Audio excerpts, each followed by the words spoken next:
ये पहली बात तो सरकार कांग्रेस की बनने का मैं नहीं समझता दूर दूर तक कोई भी चांस है। इनके लोग, इनके जो वोटर है ना जी, वो बाजे ज्यादा है।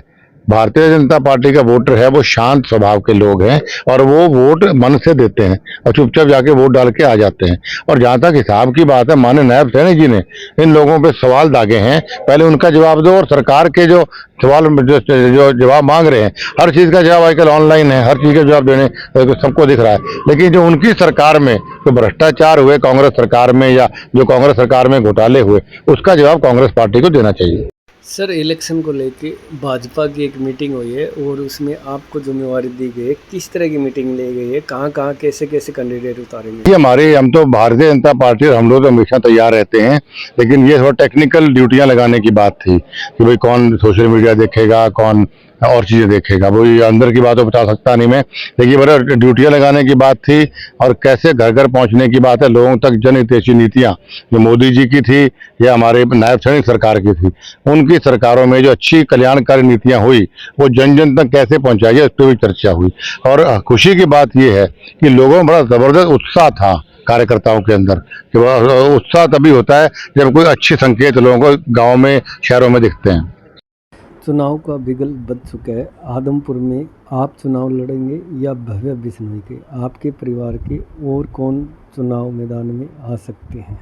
देखिए, मैं तो किसी हालत में चुनाव नहीं लड़ूंगा और भव्य ही चुनाव लड़ेंगे आदमपुर से। जनता की भी यही मांग है और भव्य जी ने जो पिछले 1.5 साल के अंदर जो जबरदस्त मेहनत आदमपुर के लिए की है, मैं समझता हूं अपनी उम्र से कहीं डबल उम्र के भी आदमी से ज्यादा मैच्योरिटी और उससे कहीं ज्यादा काम कराने की क्षमता, हर मुद्दा विधानसभा में उठाना, मुख्यमंत्री से भी मिलना, मंत्रियों से मिलके काम करवाना, मतलब उन्होंने कमाल ही कर रखा है।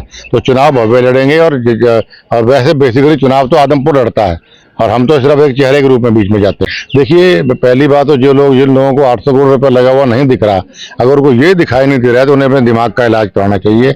और दूसरा, मैं उनको खुला चैलेंज करता हूँ, कोई जो आदमी को देखने हमारी दुकान पे आदमपुर चले जाए, एक एक गांव का जो काम हुआ 800 करोड़ का या जो भी प्रोसेस में है, सारा रिकॉर्ड मिलेगा। और आपको बहुत जल्दी सोशल मीडिया के ऊपर ही भव्य ने पूरा अच्छी रूपरेखा बनाई है। सारा काम पारदर्शिता से हम सोशल मीडिया पे डाल रहे हैं कि क्या क्या काम हुआ है। लेकिन एक बात जरूर है, देखिए, सारे काम सब हल्कों में, आज अमेरिका के अंदर भी सारे काम सबके नहीं हो सकते।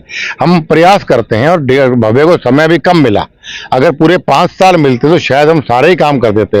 लेकिन नवंबर 2022 के अंदर विधायक बने और उसके बाद 2 महीने लोकसभा की आचार संहिता लग गई, तो उनको मिला ही सिर्फ 1.5 साल है। और 1.5 साल के अंदर उन नौजवान भव्य बिश्नोई जी ने 800 करोड़ रुपए सरकार से लाके एक कीर्तिमान साबित किया है। मैं खुद भी विधायक 4 बार रहा हूं, भजनलाल जी भी रहे हैं। सत्ता को छोड़ के, और खुद मुख्यमंत्री को छोड़ के अगर कोई आदमी इतने काम लेके आता है तो निस्संदेह जनता के दिलों पर राज करने वाली बात नहीं। देखिए, मैं कभी किसी पद का लालची नहीं रहा। मैं 2 बार सांसद रह लिया, 4 बार विधायक रह लिया। लेकिन निस्संदेह मेरे कार्यकर्ताओं की, मेरे नेताओं की पूरे प्रदेश में और राजस्थान में एक उनकी भावना थी भी कुलदीप बिश्नोई को लोकसभा या राज्यसभा मिलनी चाहिए, क्योंकि ये एक जो भारतीय के लिए भारतीय जनता पार्टी के लिए एक एसेट साबित हो सकते हैं। उसमें कहीं ना कहीं मैं समझता हूँ पार्टी से चूक हुई है।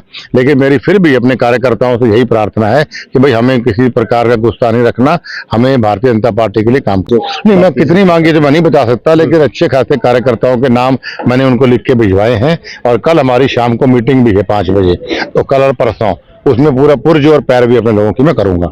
निसंदेह इसमें कोई शक नहीं है।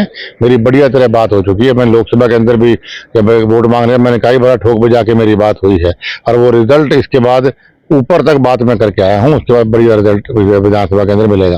गलत टिकट थी जी कुछ हलकों के अंदर, मैं तो उस वक्त भी बोलता था, आज भी बोल रहा हूँ खुले तौर पे कि टिकट बंटवारे में न केवल हरियाणा है बल्कि राजस्थान, बाकी देश का मुझे नहीं पता, राजस्थान हरियाणा में कुछ सीटों पे पार्टी से गलती हुई है। अगर ठीक लेवल की कैंडिडेट्स को वोट टिकट दी जाती तो हमारे नंबर और बढ़ सकते थे। हरियाणा में हम 9 सीटें कम से कम जीत सकते थे अगर कैंडिडेट हमारे सही होते।